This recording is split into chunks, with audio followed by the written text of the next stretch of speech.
Сәлеметсіздер ме, құрметті әріптестер.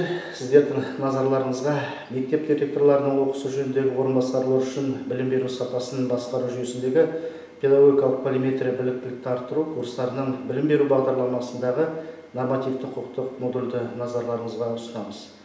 Елбасымыз Нұрсұлтан Әбішұлы Назарбаев өзінің жолдауында еліміздің және жастардың басты капиталы бұл сапалы білім деп айтқан болатын. Ендеше сапалы білім мен саналы тәрбие беру арқылы біз өскелең ұрпақты ертеңгі болашаққа нық сеніммен жолда жұмыс жасаймыз. Нормативті құқықтық модульдің мазмұны бұл еліміздегі білім беру сапасын реттейтін, мемлекет саясатын белгілейтін нормативті құқықтық құжаттар мазмұнын таныстыруды жобалайды.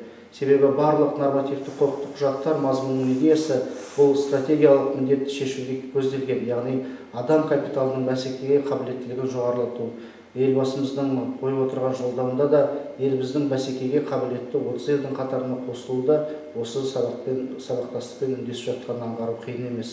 Жалпы нормативті құжаттармен жұмыс жүргізгенде білім беру саласында мемлекеттік саясаттың басым бағыты сапа екенін естен шығармай, төмендегі басымдықтарды біз естен шығармай назарда ұстауымыз керек. Бұл қандай? Бұл негізгі екі басымдық деп айтуымызға болады. Біріншіден бұл білім беру жүйесінің дамуындағы басым бағыттарды анықтау.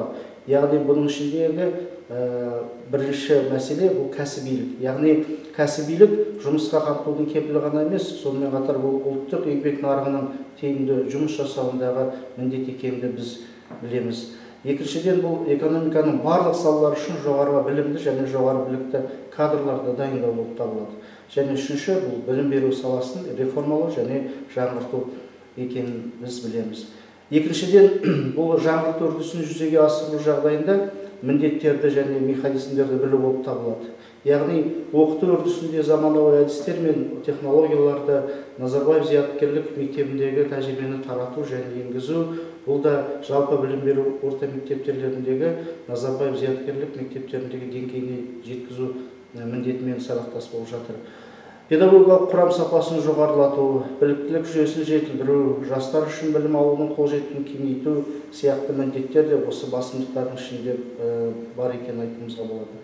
Үздіксіз білім берудің тиімді жүйесін қалыптастыру, яғни өмір бойы білім алу, оқу бұл динамикалық дамудың басты формуласы екенін біз жақсы білеміз. Сондықтан да оқыту үрдісіндегі тәрбиелік құрамдастықты күшейту бұл әрине елжандылық, отанды сүюшілік. Әл-Фараби ұстазымыз айтқандай, балаға алдымен білім емес тәрбие керектігін деген сөзімен нақылмен келіп жатыр. Келесі тақырыптарды танысқан кезде біз көңіл аударарлық жайт бұл Қазақстан Республикасының білім беруді дамытудың 2011-2020 жылдарға, сонымен қатар 2016-2019 жылдарға арналған білім беруді дамытудың мемлекеттік бағдарламалары, сонымен қатар оқушылардың функционалдық сауаттылығын дамыту жөніндегі 2012-2016 жылдарға арналған ұлттық іс-қимыл жоспарындағы білім сапалығын бағалаудың критерийлерінде төменде көрсеткіштер аталынған. Бұл үш критерий, яғни шарттардың сапасы, үрдістің сапасы және нәтиженің сапасы. Яғни білім сапалығын жүзеге асыруда алдымен оған жағдай жасалу және сол үрдістің өтуі және сол үрдістің нәтижелі болып табылады. Жалпы білім сапасын бақылау кезең-кезеңмен жүзеге асатынын білеміз. Жалпы бұны 4 кезеңге біз бөліп қарастыратын болсақ, бірінші кезеңде жетілдіру, яғни оқу жетістіктерін белгілеу, анықтау және жетістіктер деңгейін бағалау екенін біз айтуымызға болады. Екінші кезең мектептің білім беру жүйесінде орын алған мәнмәтінін анықтау, яғни білім беру саласында мемлекет саясаты мен білім беру стратегиясымен сәйкестендіру болып табылады. Үшінші кезеңде қажетті әрекет шараларын дайындау, яғни туындаған түйіннен шығудың жолдарын көрсететін жолдарды анықтау болып табылады. Төртінші кезең нормативтік құжаттар белгілеген білім беру жүйесін дамуындағы мақсатты индикаторларды толықтай жүзеге асуын бағалау болып табылады.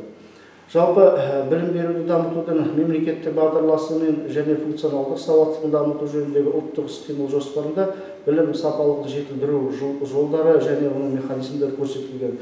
Сондықтан бұлар презентациялық тұсаукесерде кеңінен толығымен таныстырылған болып табылады. Негізінен барлық нормативтік құқықтық құжаттарда білім сапалығы бұл басты басымдылық, мемлекеттің инновациялық индустриалды дамуының кепілі болып белгіленген. Ендеше осы модуль бойынша білім беретін контенттің оқытылу аясында маманның кәсіби біліктілігін арттыруына мүмкіндік беретініне біздің еш күмәніміз жоқ. Назарларыңызға рахмет.